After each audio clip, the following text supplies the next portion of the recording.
नमस्कार, मैं हूं आपके साथ अली मतर। आप देख रहे हैं अपना बिहार। शुरुआत झारखंड से आ रही बड़ी खबर से करते हैं। सीएम हेमंत सोरेन ने ईडी से वक्त मांगा है। हेमंत ने 3 सप्ताह का वक्त मांगा है। तय कार्यक्रम की वजह से सीएम ने ईडी से वक्त मांगा है। पहले से सीएम हेमंत सोरेन का कार्यक्रम तय है और उसी का हवाला देते हुए ईडी से सीएम हेमंत सोरेन ने 3 सप्ताह का वक्त मांगा है।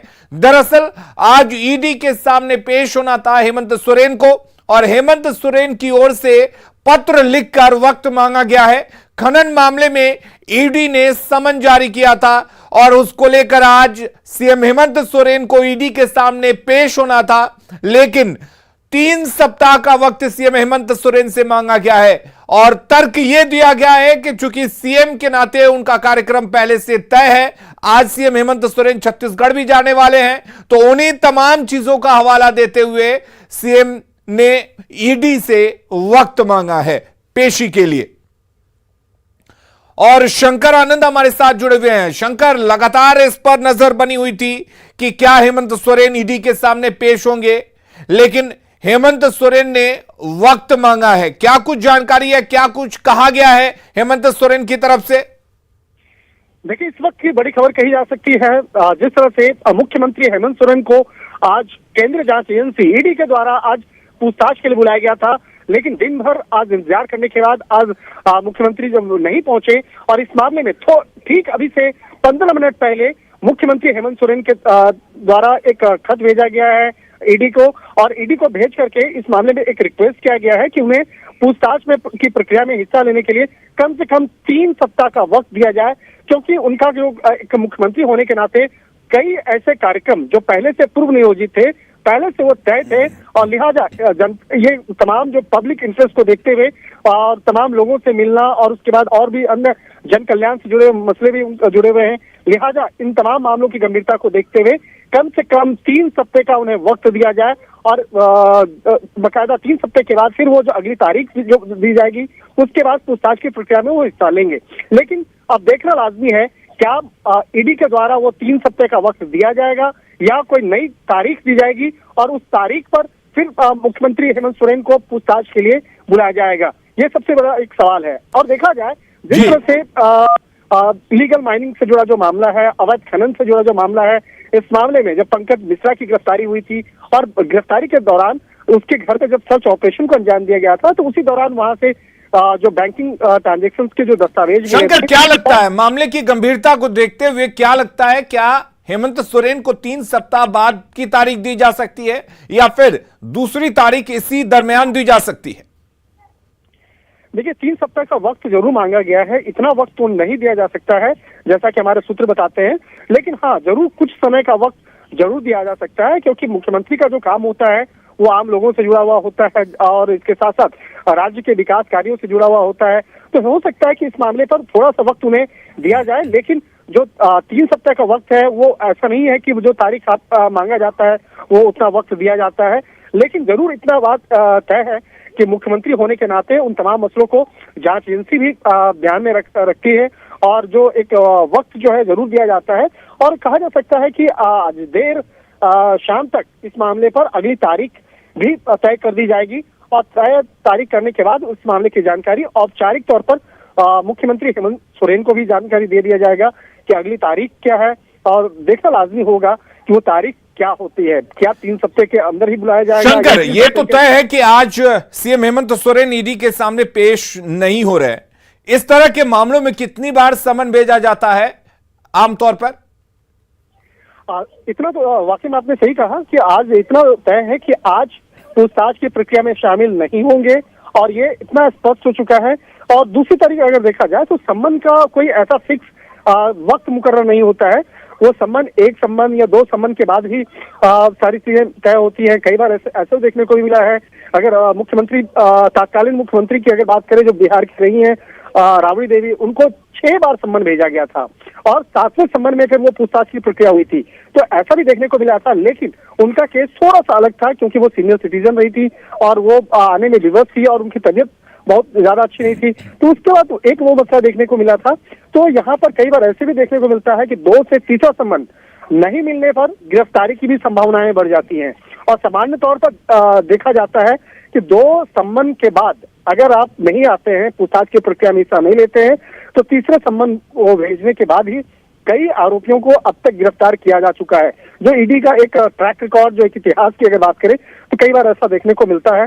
तो यहाँ पर निश्चित तौर पे कहा जा सकता है कि जिस तरह का यह मामला है, जिस तरह के इस मामले की गंभीरता को देखा जाए, तो निश्चित तौर पे इस मामले पर कहा जा सकता है कि जिस मुख्यमंत्री के द्वारा जिस तरह से एक लेटर भेजा गया है और अगली तारीख की तय मांगी गई है, तो अगली तारीख में वो निश्चित तौर पे वो जाएंगे और जो सवाल जवाब की प्रक्रिया हो है उसमें चलिए शुक्रिया, बहुत शुक्रिया। इंतजार करते हैं कि क्या जो पत्र हेमंत सोरेन की तरफ से लिखा गया है ईडी को, उस पर विचार करती है ईडी, या फिर ईडी अपने हिसाब से हेमंत सोरेन को दूसरी तारीख देती है, दूसरा समन भेजती है पेशी के लिए। बहुत शुक्रिया आपका।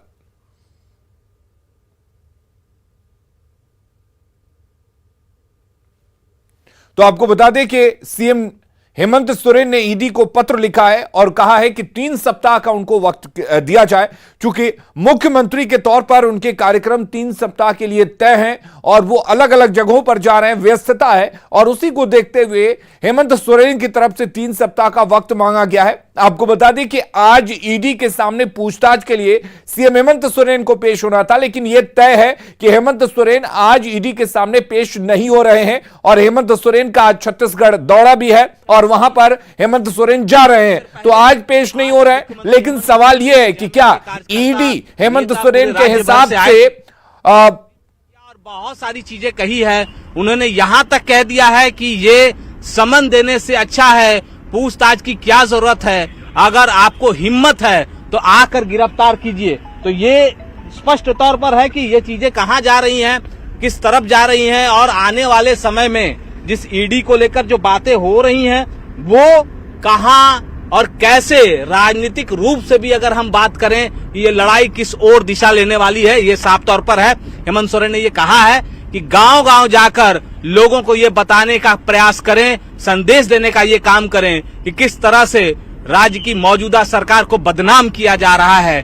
जब वो बकाया राशि मांगते हैं केंद्र से, तब उनके घर ईडी भेजा जाता है। वैसे तो ईडी और सीबीआई को स्वतंत्र एजेंसी कहा जाता है, लेकिन ये कितना स्वतंत्र है ये सभी लोग जानते हैं। देखिए, ये अब जो काफिला है किशोरगंज पार करने के बाद आगे मुक्तिधाम जो हरमू बाईपास रोड में है, वहां से ये काफिला जाता हुआ, आपको ये भी बता दें कि जिस ईडी ऑफिस जाने की बात आज थी और ये पहले से तय था कि वो नहीं जाएंगे, आज जब वो एयरपोर्ट के लिए निकले हैं, रायपुर जाने के लिए निकले हैं, उसी ईडी ऑफिस के बाहर से ये काफिला पार करेगा। मतलब इस वक्त अब से कुछ मिनटों के बाद अगर हम बात करें तो मुख्यमंत्री का काफिला ईडी ऑफिस के बाहर से, दफ्तर के बाहर से ये काफिला एयरपोर्ट पहुंचेगा और वहां से मुख्यमंत्री हेमंत सोरेन रायपुर जाएंगे, जहां आज वो मुख्य अतिथि के तौर पर शामिल होंगे। छत्तीसगढ़ के कार्यक्रम का भी आज उन्होंने उल्लेख किया अपने भाषण के दौरान। उन्होंने कहा कि इससे पहले आज तक झारखंड में कभी भी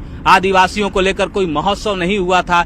झारखंड में 2 दिवसीय महोत्सव का आयोजन किया गया और आज जब उन्हें छत्तीसगढ़ जाना था तो एक षड्यंत्र के तहत आज ही उन्हें समन भेजा गया और ईडी दफ्तर बुलाया गया था पूछताछ के लिए। इसलिए उन्होंने कहा कि पूछताछ की क्या जरूरत है, अगर आपको हिम्मत है, अगर कोई गुनाह किया है उन्होंने, तो उनको आके सीधे तौर पर गिरफ्तार करें। ये देश के एकमात्र ऐसे मुख्यमंत्री हैं, उन्होंने कहा है कि वो पहले ऐसे मुख्यमंत्री हैं जिन्होंने खुद सामने आकर कहा कि अगर कोई गलती हुई है तो उनके खिलाफ तुरंत कार्रवाई की जाए। लेकिन जो राज्यपाल का लिफाफा है वो खुलने का नाम नहीं ले रहा है, उस लिफाफे के नाम पर ही राजनीति हो रही है। अब ये जो काफिला है अगले 5 से 10 सेकंड के अंदर बीजेपी जो प्रदेश कार्यालय है वहां से ठीक सामने से गुजरेगा। अभी इस वक्त ये काफिला हरमू चौक के पास है। धीरे धीरे ये काफिला आगे बढ़ता हुआ आप इस वक्त देख सकते हैं कि मुख्यमंत्री काफिले में जो कारकेट जो गाड़ियां शामिल हैं, दूसरी जो गाड़ियां हैं जिस चौक से भी होकर गुजर रही हैं उन्हें रोका गया है। अब से कुछ देर पहले तक अगर पूरे रांची के उस इलाके की बात करें, मुख्यमंत्री आवास वाले इलाके की, तो एक जाम वाली स्थिति थी, क्योंकि काफी देर तक वहां जो सड़क पर जेएमएम कार्यकर्ताओं की जो भीड़ रही और जो मुख्यमंत्री का संबोधन था उससे कहीं ना कहीं आवागमन बाधित हुआ था। इस वक्त देखिए बीजेपी जो कार्यालय है, बीजेपी कार्यालय के ठीक सामने से मुख्यमंत्री का ये काफिला जा रहा है और आपको पता है कि बीजेपी कार्यालय और ईडी दफ्तर में सुरक्षा बढ़ा दी गई है। ये बीजेपी कार्यालय आप देख सकते हैं कि किस तरह से बीजेपी कार्यालय के बाहर पुलिस के जवान मौजूद, और इसको लेकर भी मुख्यमंत्री हेमंत सोरेन ने आज टिप्पणी की कि अभी तो कुछ किया भी नहीं है और अभी से दफ्तर और बीजेपी ऑफिस। और अब बात उपचुनाव की।